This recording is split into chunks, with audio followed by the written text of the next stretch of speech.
the next episode of Broncos Europe Weekly.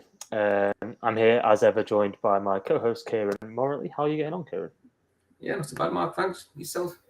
Yeah, I've been doing good. Been a good week so far. I mean, I hate waiting till Monday night to watch our beloved Broncos, but it's quite nice watching Red Zone at 6 p.m, isn't it? Just watching the games and not really caring who wins, really. Yeah, stress-free football and a bed at a reasonable hour. I think that's the biggest thing. But hey, caffeine loaded up, ready for tonight. So yeah, what's your plan going ahead with Monday Night Football? How do you approach this one? we will be finishing this, Mark, and I will probably be not far off going to bed. Alarm set for like 1 a.m. and then otherwise it's like 2 hours of sleep if you can get to sleep straight after the match. And the Colts one didn't help going overtime, as we discussed. So cut down the hours even more. Yeah, it's an absolute nightmare. Sort of, my plan is always head to bed around 9:30. Try and get as much sleep as I can before the waking up around 1, and then heading back to bed just as soon as the game finishes. But it's always a tricky one. But I never want to try and miss a game. I guess it's time just to show we are presented by our sponsors, Endzone Kit. They're the number one sort of retailer in the UK that sells Broncos gear, quirky gear, anything you could wish for, straight from Southampton. So if you head to endzonekit.co.uk, you can use the code Broncos Europe, and you'll get an extra 10% off on top of the 25% off that you already get. Now, if you head over to the Broncos Europe Facebook page, the Facebook group, you can also join a competition there where if you guess the correct score and the total yardage, you can win a $50 gift card there as well for Endzone Kit. So pretty good deal. And it's great to have them on board. And I look forward to seeing Renee and the team at the Broncos Europe meetup in London later this month. So, Kieran, Monday Night Football, Los Angeles Chargers. Thoughts? Yeah. Well, I think if we start by discussing the Chargers, Mark, I think that's it before we focus in on the Broncos. I think they're missing two key players still on either side of the ball. So I'm led to believe the last news I heard was Keenan Allen's still out. Obviously, we know Joey Bosa is still out, so two key players. And I think my worry is that despite those, they've got a receiver in Mike Williams who's still playing well. And last week against was at the Browns where Austin Eckler just started to hit his stride. So we're coming up against a team that, even though they're missing one of the key defensive players, still really managing. They've got a young star at quarterback, and they can, if they hit it right, they can find that right balance between the run game and the pass game. So yeah, it's gonna be a difficult one, I think. Yeah. I mean, they're 3-2 going into this week. We're 2-3, of course, so it's a big game. We can either close that gap to be level and go second in the AFC West, or if we lose, we're 2 games behind them, and that's pretty hard to come back from, especially in this division. The Chiefs loss last night makes things a little bit easier to digest, but would you say it's a must-win game for us this season? Yeah, I think if you're looking at our schedule, Mark, I think that's the kicker. It's not that we're just 2 games behind, but we've got a good run of games. And don't get us wrong. I mean, if we hit form with the roster we've got, really there shouldn't be anybody we're scared of. But at the moment, we're not hitting that form. So I think this one, like you say, just to sort of keep that gap, to a minimum and sort of get that platform to build on. I think, yeah, really, we want to be going into this and coming out with nothing less than a win. Sorry. Yeah, I definitely agree there. It's hard to have a must-win game this early in the season, but I think this one definitely counts at it. Now, it's interesting you said about Austin Eckler. Obviously, he ran for, I think it was 170-plus yards last week. He had 1 receiving touchdown, he had 1 rushing touchdown. So it does seem like he's hitting his stride just as he faces us. Now, they also have Justin Herbert, probably one of the best up-and-coming quarterbacks in the league. Arguably, that goes into Broncos' strength. We're quite good against the pass usually. I'm hoping that Pat Surtain can guard Mike Williams out of the game. Otherwise, is their own sort of receiving threat at the moment with Keenan Allen being out. What's your thoughts on Justin Herbert?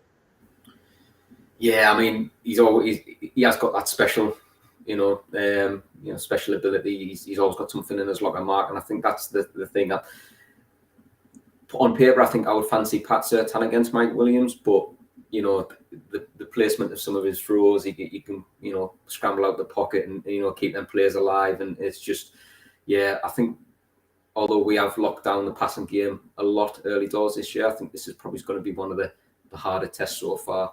And we've lost Darby to IR, but we've potentially got a couple of players in there who can step in as well. So I would still like to think that will come out favourably in the passing game, but I think they're going to make it hard with that mix. Like I said before, run and pass, and that's when a team becomes harder to defend against, and your play calling has to be bang on there.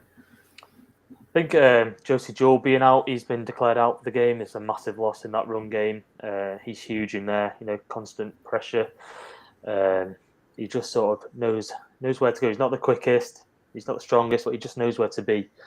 Damari Mathis has come in as well, and he's shown good signs as that second, cornerback alongside Pat Surtain. And we should have Justin Simmons back. He's been activated for tonight. He's come off IR after 4 weeks out, so he's going to be a massive addition alongside Kareem Jackson. I think for me, Mark, I think going back to Josie Jewell, I think one of the brighter sort of additions that we made is Alex Singleton, and I think him coming in, he has been a bit of a monster, to be fair, and he's been good against the run game. So although we might lose a little bit of organisation, shall we say, that Josie Jewell brings, and that sort of talking and reading of the game, I think that we are bringing in somebody in to sort of who should hopefully help against Austin Eckler. But yeah, like you say, we also hoping to see a bit of Justin Simmons, so maybe that little bit of leadership and knowledge that's going out the team of Josie Jewell is going to be replaced, and it just depends how much of Justin Simmons we will see tonight, I suppose, is the question. Yeah, we might see him on a snap count, but hopefully he plays the whole game with Caden Stearns being declared out as well. He just sort of shone in the last few weeks, and he's out. I think he had a concussion, did he? But he's definitely out tonight anyway. Just going through the rest of the injuries, Reisner, he's been limited with back spasms, I think. But he said himself he's going to play tonight. Yeah. We've got, obviously, Garrett Bowles, he's out for the season. Who will step in at left tackle? The main one, Calvin Anderson. Is he going to start there? Yeah. I think that's locked in. I think, as far as I'm concerned, Mark, I think he did step in for him. He has, he's played there. I think he's a shoe-in. I think more of the other question is, will we see Billy Turner finally at right tackle? I'm hopeful. We've been saying this for weeks now, that he's going to start at right tackle and shore that up. But I'm hopeful. I'm starting to think we're jinxing it, so I'm not going to see anything. I'm hopeful that Quinn Miners can maybe play tonight, but he's been listed as doubtful. He's a massive addition in that run game. I mean, the run game's not really got going in the last few weeks, but Quinn Miners, hopefully, if he comes back, can open up some of them holes for Melvin Gordon and our new running back, Latavius Murray. He should be playing tonight. He's active for the first time. And I think that gives us something different, Mark. I don't know what you feel about it, but with Boone and Gordon, I know Gordon's still questionable, but I think we expect him to play. But I think Boone and Gordon are, quite similar at times, and it showed you where there was a good mix of their use last week. I don't think they offered too much different to each other like we had with Javonte and Gordon, and I think we'll get a little bit of a Javonte in Latavius Murray, in that he will bulldoze himself forward for those 3 yards and things like that. So I think hopefully the mix of players will get the run game going, and I think we really need it too this week, like you say, just to do what the Chargers are probably going to do against us, which is make it difficult. If you're successful on both sides, run and the pass game, then it's really hard to defend against. Yeah. Now, I know we've been talking a lot about the defense of the Broncos so far. Russell Wilson has struggled in the last few weeks, hasn't he? It came out that he had his shoulder injury. He's been working on that. He got that seen to in LA. Now, hopefully, that he's had no sort of setbacks in training with this over the week. Do you see him stepping up this week? We've said it last week that we thought he would. He didn't. is this week the final step on his journey here in Broncos? Can he get some sort of consistency going with his wide receivers? Yeah, I think as far as injury aside, I think this could be as good a game as any against a middle of the road, slightly struggling Chargers defense. I think that's and he has had that longer week. Yeah, he's still nursing that injury, but it happened in the game against the Raiders, and yet he put some of his best numbers up there. So hopefully, the long week we've had, there's been that little time to gel. He seems to be quite active in practice. I think he was full for most of the week. So hopefully that's a good sign that he's back to some sort of full fitness, and hopefully we can make a bit of a dent and put up some numbers for a change. Because I'm just hoping we can get over that 20-point mark at least.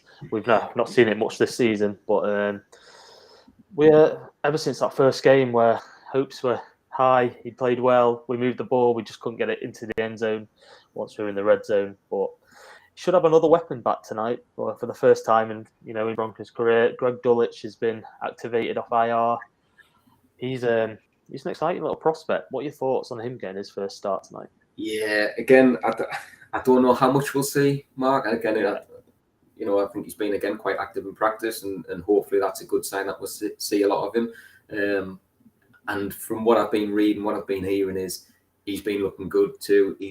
I think the biggest thing I'm hearing is how fast he is, which for a man of his size is great. To get off the line of scrimmage and get those early yards and make that a bit separation, then that's going to help us in the plays that we need to, as we discussed last week. I think for me, what I'd like to see is first and second down, just those short to medium yardage, just to make second and third down easier. And he could potentially be the person to get those for us, because he's a big lad, and if he can get that speed off the line. I think that's massive. When you watch, I was watching Red Zone yesterday, and the successful teams get chunk plays on their first and second downs. They get 4 yards on a run, they get 3 yards on a run, whereas Broncos seem to get stuffed at the line when they go for a run, and then you've got 2nd and 10, and then you get sacked because Garrett Bowles has let someone through, or you give away a silly penalty. We're sort of kicking ourselves in the teeth a little bit. We need to get sort of those medium plays quite quickly on first and second down to give a better chance on third down. Yeah, it's that snowball effect, isn't it? I think that we've had the last few weeks. It's kind of one thing's been going wrong, and then 2 or 3 more on it. And I think when we come out the other side of it, it will suddenly click. And again, I don't want to be jinxing it because we've been seeing this week for weeks, but it's nice again to hear Hackett coming out and addressing that, saying, we need to be a bit more aggressive on those early downs and make those plays.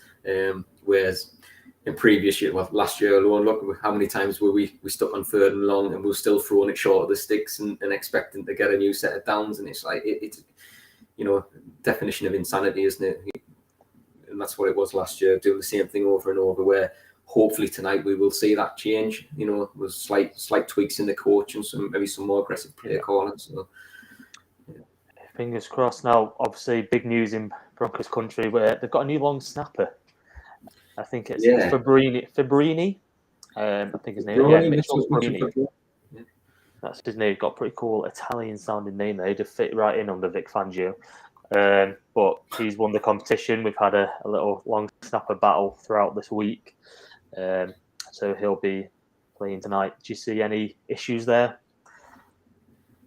Yeah, hopefully not. But relatively inexperienced when you look at his little CV there. I think he hasn't played a lot. I think he was on draft there or took into camp by, was it the Bears or some other Texans or somebody like that, and then released in the same camp and things like that. So, but like you say, it's not like we've picked the only option there. We've had a couple in, and obviously something's clicked. So, I mean, more reason for us to go more aggressive and get the touchdowns rather than settling for field goals. But hopefully he just settles in and get that first one out of the way, and hopefully we're all right. But now, crunch time for yourself here. Choose me a score and a prediction for tonight. What are you going with score wise? I've done as mentioned earlier, the little end zone kit score on the Broncos group, and I went for 24-17 mark to the Broncos. Nice. So you've gone over the 20-point mark. which is obviously that rarity I mentioned before. Yeah, I still think the D's going to come up big. And yeah, I think we've got to resign ourselves to the fact that the Chargers are going to score a touchdown or two because they have got that in the locker. But I think the D's going to have another big game, and hopefully it just clicks a little bit for us tonight. And yeah. Yourself? Okay, so 28-24 to the Broncos, of course. Never ever doubt them. Chargers will charge themselves out of the game, I'm sure. They do it every year. Fingers crossed that Broncos can do something on offense. I'm hopeful. I'm sure the coffee will help it. So 1:15 as well. That our Discord chat at 3 a.m. is not as it has been the last few weeks because it's been pretty upsetting. It's a dismal place to be at 3 o'clock in the morning, isn't it? The Discord. Yeah, it is. But when we're winning, it's a lovely little community to be a part of. If you do want to be a part of that, just pop me a message on the Broncos your Facebook group, and I'll send you a link to join. The link will also be down below on YouTube. So if you're watching on YouTube, you can just click the description; it'll be down below there. Now, London news. Obviously, Denver Broncos are playing in London a week on Sunday, so it's coming up closer now. There probably will be tickets still on sale somewhere online.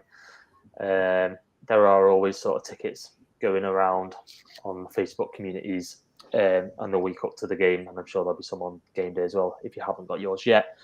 Now, if you're around on the Saturday night, there is a Broncos London event, Broncos London takeover with Broncos Europe ourselves, Broncos Europe DAC, Broncos Italia, Broncos España, and there's another group as well, can't quite remember, but it's going to be at Belushi's London Bridge Saturday night from 8 p.m. onwards, which is just down the road from the Barrow Boy and Baker, which is where the official Broncos party is going to be up until 8 o'clock.